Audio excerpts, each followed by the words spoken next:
တဲ့ငယ်ချင်းပဲတရားမင်းကလည်းသိတယ်တဲ့ပထဝီန္ဒရနဂါမင်းကြီးကိုမြင်လိုက်တဲ့ကဟန္တာဝတိနေပြီးတော်ကြီးမှာယသိနှစ်ပါးကိုအိမ်ပင့်ပြီးတော့ငါတို့ဆုံးခခဲ့တဲ့တငယ်ချင်းအမလီဖြစ်မှဖြစ်ရတဲ့တငယ်ချင်းဘယ်နဲ့ဖြစ်လို့နဂါဖြစ်သွားတာတော့ငါဆရာယသိကပထဝီန္ဒရနဂါမင်းကြီးအကြောင်းပြောလို့ငါဒီလိုဖြစ်သွားတာအာယုံပြုတာမင်းတရားဖြစ်ပုံပြောသားမအောင်တရားဖြစ်ပြောဆိုငါဆုံးခတဲ့ယသိရလည်းပဲငါအဲ့ဒါကွာတဲ့တရားဟောတိုင်းတရားစီစိတ်ရပါစေတရားစီပြည့်စုံပါနဲ့တရားစီစိတ်နဲ့ပြည့်စုံပါစေတိစုပေးတယ်တဲ့တိစုပေးတော့ဒီယသိကဟောဘယ်သွားတော့ဆိုတော့အဲ့ဒီလူဘဝတုန်းကပိဋကရဲ့ဒီတရားမင်းကြီးလူဘဝတုန်းကတထေတာသူ့အိမ်မှာဆွမ်းစားတဲ့ယသိကနေလုံးစားပြီးတာနဲ့တာဝရိဏတက်သွားဟောတဲ့ဘယ်တက်သွားတယ်လဲတာဝရိဏတက်သွားပြီးတော့တရားမင်းကြီးရဲ့ဘုံမိမနာကသေရီတကလို့ခေါ်တယ်ဗိမာန်ကြီးကတနေ့လုံးနေတော့တရားမင်းကြီးကတရားစီစိန်နေခံစားတာနတ်သမီးကညာလေးနဲ့ပျော်ပါတိမုတ်ကခုံနေတာတွေကိုဒီဘက်ကဗိမာန်ကနေပြီးတော့အဲ့ဒီယသိကတွေးပြန်လာလို့ရှိရင်တရားစီစိန်အကြောင်းတရားဘလို့ခံစားရတယ်ဘလို့နေတယ်ဘလို့ဆိုင်တယ်ဘလို့စားတော့တယ်အဲ့ဒါတွေအကုန်လုံး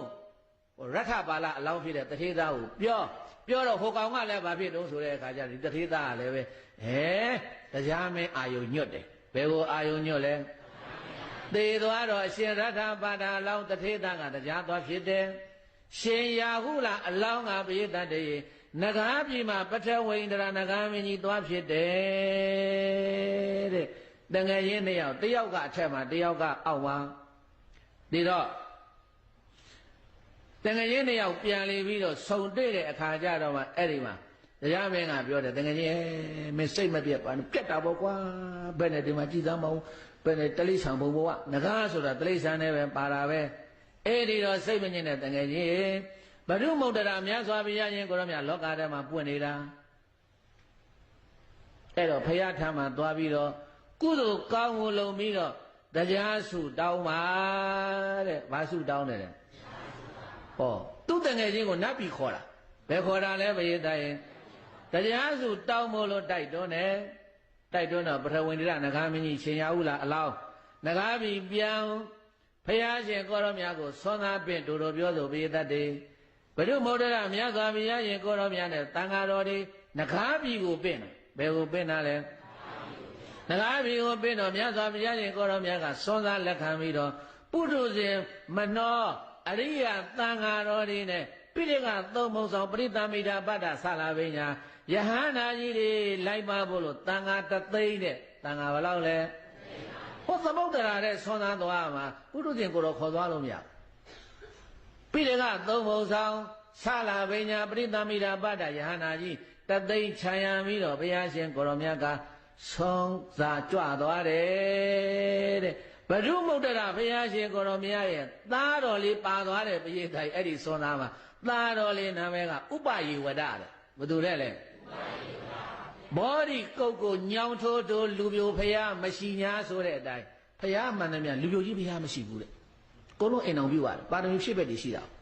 အဲ့တော့ဘဒုမုဒ္ဒရာမြတ်စွာဘုရားရှင်ကိုရောမြတ်မှာလဲသားတော်ရှိတယ်တဲ့ရှိလားမရှိဘူးလားနာမည်ကဥပယေဝဒတဲ့ဘယ်သူတဲ့တော့ဥပယေဝဒသားတော်လေးဖယားနောက်တော်ဘာကနေပြီးတော့သူရတဲ့ဆလာပညာပရိသမီတာပတ္တတိပိဋကခါရဖယားနောက်ကပါသွားအောင်ဖယားနောက်ကပါသွားတော့အဲ့ဒီမှာဆွမ်းသာကြွားလာတော့ပထဝီန္ဒရနဂါမင်းကြီးကဒီဆွမ်းသာပင့်တာကပြည့်တရားစုတောင်းဖို့ပင့်တာဘာစုတောင်းဖို့ပင့်တာအဲ့ဒီမှာစုပြောင်းသွားတော့မှာကြည့်နားထောင်စုပြောင်းသွားတော့မှာတရားစုတောင်းဖို့ပင့်တာကဟိုမှာဘုရုမုဒ္ဒရာမြတ်စွာဘုရားရှင်ကိုရောမြတ်ရဲ့သားတော်လေးဥပယေဝဒပါလာတဲ့အခါကျတော့ဝါစဉ်တိုင်းကဲကိုတို့ခြေကြီးငယ်ဝါကြီးဝါငယ်ထိုင်ရတန်ဃာကတသိန်းကိုတန်ဃာဘယ်လောက်လဲတသိန်းတော့တန်ဃာတော်တွေတားစီပြီးတော့ထိုင်တဲ့အခါကျတော့ပိဋကတွေနေရာချရင်နဲ့အဲ့ဒီဥပယေဝဒလို့ခေါ်တဲ့ဖရာရဲ့ဘုရုမုဒ္ဒရာမြတ်စွာဘုရားသားတော်လေးကဘုရားရှိတဲ့လားကြားတယ်တဲ့နေရာဆင်လိုက်တဲ့အခါကျတော့ပထဝီန္ဒရနဂါမင်းကြီးကဆွမ်းကားလို့ပြီးတန်ဃာစဉ်ပေါ်မှာတန်ဃာတော်တွေသတင်းသုံးနေဖူးတော့မြတ်စွာဘုရားဖူးလိုက်ကိုရင်လေးကြည့်လိုက်ကိုရင်လေးနဲ့ဘုရားနဲ့ရုပ်ချင်းဆင်တာဒီကိုရောနဲ့မြတ်စွာဘုရားနဲ့ရုပ်ချင်းဆင်လိုက်တာဘာများတော်လဲမသိဘူးဘာများတော်လဲမသိဘူးတရားဓာနာနေတာပိဋကရဲ့စိတ်ကပဲရောက်နေတယ်မြတ်စွာဘုရားနဲ့ဒီဥပယေဝဒရှိပဲရောက်နေစိတ်က လှုပ်ချင်းတော်ဆင်တာပဲဘာများတော်လဲမသိဘူးဘာများတော်လဲမသိဘူးနဲ့နောက်တော့ဘိသားရေမနေနိုင်တော့ဘူးရှင်ရဟုလားအလောင်းပထဝီဒနဂါမင်းကြီးကမနေနိုင်တော့ပဲနဲ့သူနာမှာကြာနေတဲ့ကိုတော်တော်ကလက်ကုပ်ပြီးတော့မေးတယ်ရှင်ဘုရားတွေးတော့မေးကြရရှိလို့မေးနဂါမင်းကြီးဗာသိကျင်လို့လဲမြတ်စွာဘုရားရှင်ကိုတော်များရှေ့တော်မောင်းပါထိုင်တော်မူနေတဲ့ကိုတော်လေးနဲ့မြတ်စွာဘုရားဘုရုမုဒ္ဒရာမြတ်စွာဘုရားနဲ့ရုပ်ရှင်ဆင်လိုက်တာဘုရားဘာတော်တော့ဘုရားအဲ့ဒါတာပါတခါကြီးကအိုးခမဲတော်နဲ့သားတော်သားနာတော်ဝင်ပြီးတော့ကံကောင်းလိုက်ကြတာဘုရားအဖေကဘုရားသားကယဟန္တာဟာတပည့်တော်လည်းပဲတဆူတဆူသောဘုရားရှင်ကိုတော်များရဲ့လက်ထက်တော်မှာဤကဲ့သို့ဘုရားရဲ့သားတော်ဖြစ်ပါရစေရှင်မရဆူတောင်းလို့ရမလားဘုရားရတာပေါ့တခါကြီးရဲ့ကုသိုလ်ကောင်းမှုလုပ်ပြီးရင်ဆူတောင်းလို့ရတယ်ဆိုတော့အဲ့ဒီမှာဘုရားတတ်တွေဆူတောင်းပြောင်းမလိုက်တာဆူတောင်းမလုပ်တာတယ်အေမီနာပုံညကာမေနာရှင်မရဟောတပည့်တော်ကုသိုလ်ဆွမ်းဆက်ကလူရန်တန်ခါတသိန်းဆွမ်းကျွေးဝဲလူရန်နဲ့ဟဲ့ဒီကုသိုလ်ကအဆွမ်းမသားကြောင့်ဧကတဗုဒ္ဓသာသနေတဆူတဆူသောဘုရားရှင်ကိုတော်မြတ်ရဲ့လက်တော်မှာဗုဒ္ဓဘုရားရှင်ကိုတော်မြတ်ရဲ့ပုဒ်တော်သားသည်တဲ့ဘုရားသားတော်တဲ့ဘာသားတော်လဲဘုရားသားတော်ဖြစ်ရပါစေသာမြတ်စွာဘုရားလိုဣမံပဋ္ဌနာဤစုတော်ကိုအကာတိကောင်းစွာမသွေတောင်းယူတော်မူလိုက်ပါပေသတည်း